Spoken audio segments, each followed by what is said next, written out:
everyone, and welcome to 2E101.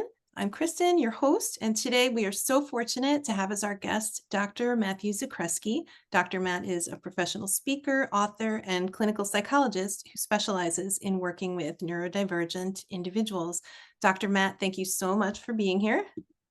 Thank you very much for having me. I love getting to talk about this stuff with organizations that get it and get it well. So it's a real treat for me too. Oh, thanks so much. So I have a question for you today. School can provide so much needed structure and natural opportunities to practice social skills that don't always come so easily to our 2E kids. And I know that whenever school break approaches, I worry that maybe my own 2E kids' growth in this area will be kind of put on pause, or we might even see a setback where we might even lose some of those hard-won gains that we've made in these areas. So a question that comes up every time a school break rolls around is, how can I find or create opportunities for my child to continue social emotional development during school breaks? Dr. Matt, what can you share with us?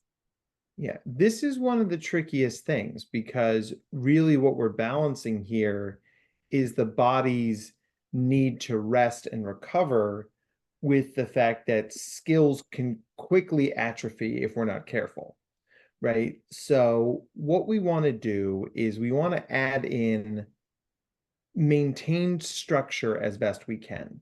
So if we're losing the structure of school, which is a place to go, Monday through Friday, 8 to 3:30, that's a lot of time, right? That has just suddenly been added back into your kid's life. That's overwhelming, right?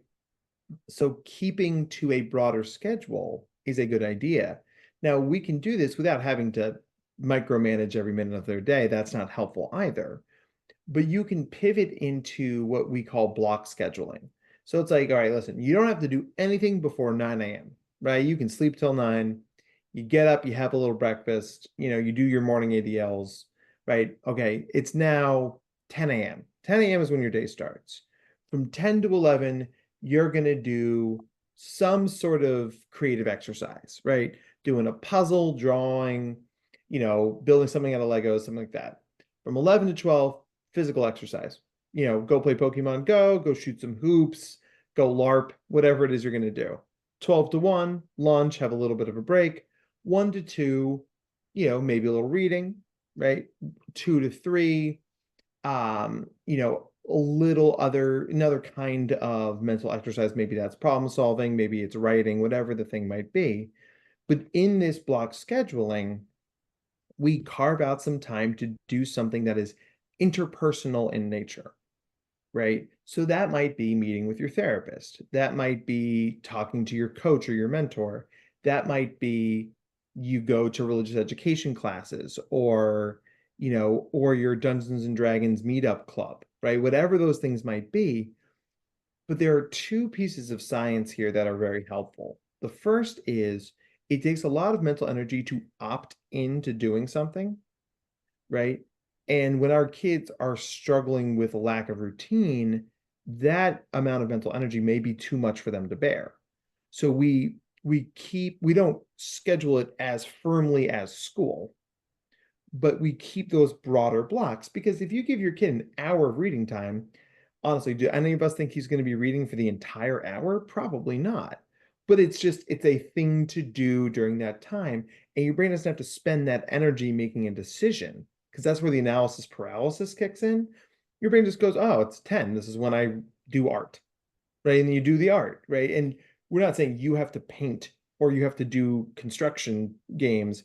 You could code, you could practice the piano, you could take photographs in the local park.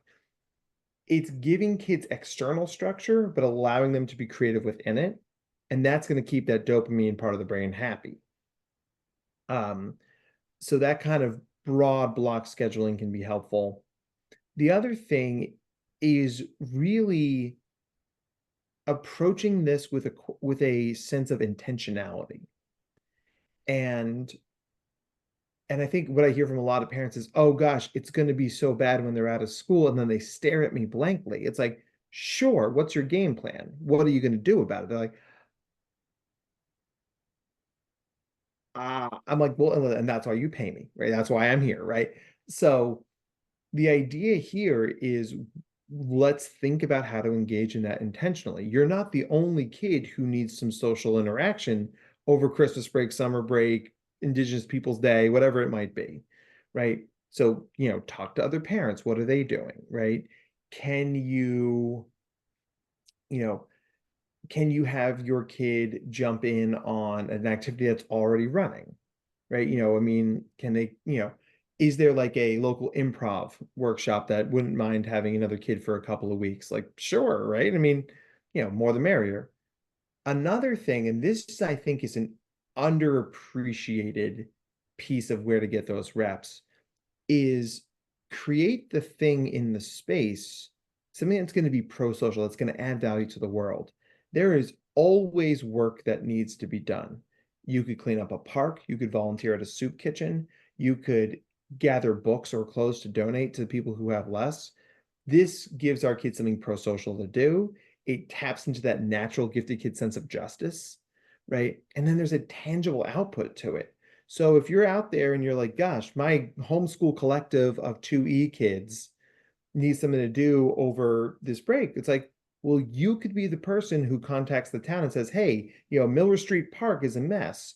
If I descended on that with a flotilla of 2E kids, would you do you mind getting out of our way? Right? Will you give us the permit and leave us alone? Right?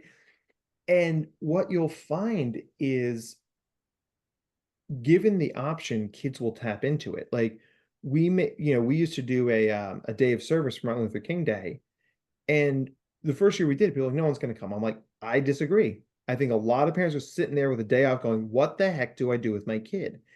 And we didn't have enough pizza. I remember because it's like we thought maybe 10 kids would show up, and it was like 35.